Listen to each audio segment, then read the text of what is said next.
السلام علیکم ورحمۃ اللہ وبرکاتہ نحمده ونصلی علی رسولہ الکریم اما بعد۔ آج کا سبق سن لیجئے۔ آج کے سبق کی سرخی ہے نیک لوگوں سے دوستی کیجئے، پارٹ نمبر 70۔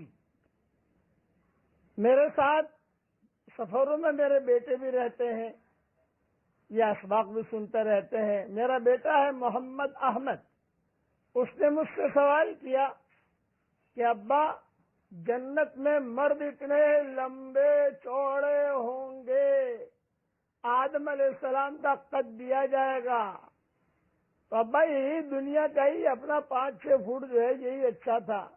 میں نے کہا بیٹا محمد احمد، جنت کے اندر جو تیری بیگمیں ہوں گی وہ بھی اتنی لمبی چوڑی ہوں گی، اور اگر آپ 5-6 فٹ کے ہوئے تو آپ کی بیگم ہے ایک دم لمبی چوڑی، اور آپ ہیں بٹکے سے، تو آپ کو تو وہ بیگمیں اپنی جیب میں بٹھا دے گی۔ اس نے کہا کہ ہاں یہ بات تو صحیح ہے، جنت میں قد آدم علیہ السلام کا دیا جائے گا، بہت لمبا چوڑا۔ ایک بڑھیا آئی حضرت محمد صلی اللہ علیہ وسلم کے پاس، اس نے کہا کہ حضرت میرے لیے دعا کیجئے کہ اللہ تعالی مجھے جنت میں داخل کر دے۔ آپ صلی اللہ علیہ وسلم نے فرمایا، اے فلاں کی ماں، جنت میں کوئی بڑھیا نہیں جائے گی۔ جب یہ بات کہی تو وہ روتی ہوئی واپس لوٹ گئی۔ آپ صلی اللہ علیہ وسلم نے بلوایا اس بڑھیا کو اور کہا جاؤ انہیں سمجھاؤ۔ آپ صلی اللہ علیہ وسلم نے فرمایا جاؤ انہیں سمجھا دو، مطلب یہ ہے کہ جب وہ جنت میں جائے گی بڑھیا نہ ہوگی۔ اللہ تعالیٰ فرماتے ہیں کہ ہم انہیں نئی پیدائش میں پیدا کریں گے، پھر باقرہ کر دیں گے۔ شمائل ترمذی وغیرہ میں یہ حدیث ہے، اور بکھرے موتی میں بھی تفصیل سے میں نے نقل کی ہے۔ اسی طریقے پر دنیا میں جو مسلمان عورتیں جنتی جو بالکل بڑھیا پھوس تھی، اللہ تعالیٰ انہیں نئے طریقے سے پیدا کریں گے، اور کنواریاں اور خاوندوں کی چہتیاں اور خاوندوں سے عشق رکھنے والیاں اور ہر عمر اللہ تعالیٰ بنا دیں گے۔ حضرت ام سلمہ رضی اللہ تعالیٰ عنہ کی حدیث ہے جو بکھرے موتی میں بہت تفصیل سے نقل کی گئی ہے، اور طبرانی کا حوالہ بھی ہے۔ ام سلمہ نے بہت سوالات کیے تھے حضور صلی اللہ علیہ وسلم سے، انہی سوالوں میں سے ایک سوال یہ تھا کہ دنیا کی عورتیں افضل ہیں یا حور عین افضل ہے، دنیا کی دیندار عورتیں افضل یا حور عین افضل؟ فرمایا دنیا کی عورتیں حور عین سے بہت زیادہ افضل ہے، بہت زیادہ افضل ہے دنیا کی دیندار عورتیں۔ میں نے کہا اس افضلیت کی کیا وجہ ہے؟ فرمایا نمازیں، روزے اور اللہ کی عبادتیں یہ دنیا کی دیندار عورتوں نے کی ہے۔ ان حوروں نے یہ نمازیں نہیں پڑھی، ان حوروں نے روزے نہیں رکھے، ان حوروں نے حج نہیں کیے، ان حوروں نے عمرہ نہیں کیے۔ اللہ نے ان کے چہرے نور سے، ان کے جسم ریشم سے سوار دیے ہیں۔ اسی طریقے سے موتی کی جو کنگیاں ہوں گی، جو بال بنانے کے لیے جو کنگیاں ہیں وہ سونے کی ہوں گی، اور جنت کی عورتیں ایک ترانہ گائے گی۔ وہ ترانہ بھی آج میں سنا دیتا ہوں آپ کو۔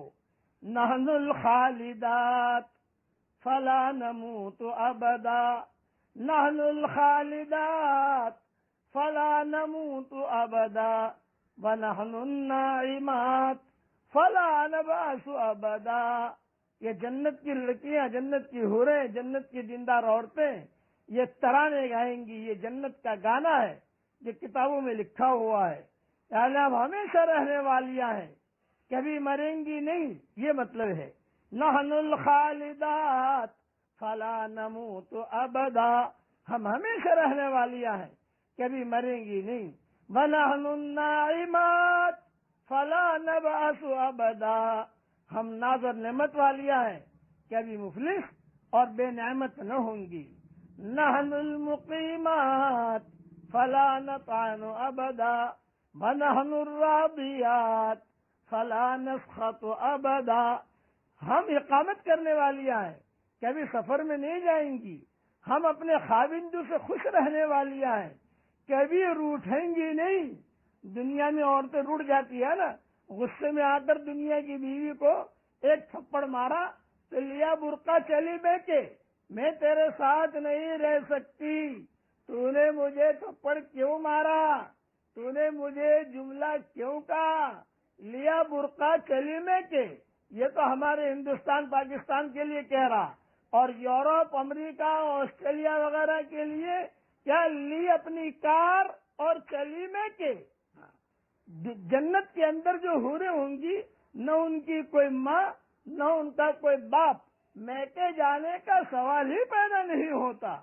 تو یہ کہیں گی نحن الراضیات فلا نسخط ابدا، ہم ہمیشہ اپنے خاوندوں سے خوش رہنے والیاں ہیں، کبھی روٹھیں گی نہیں.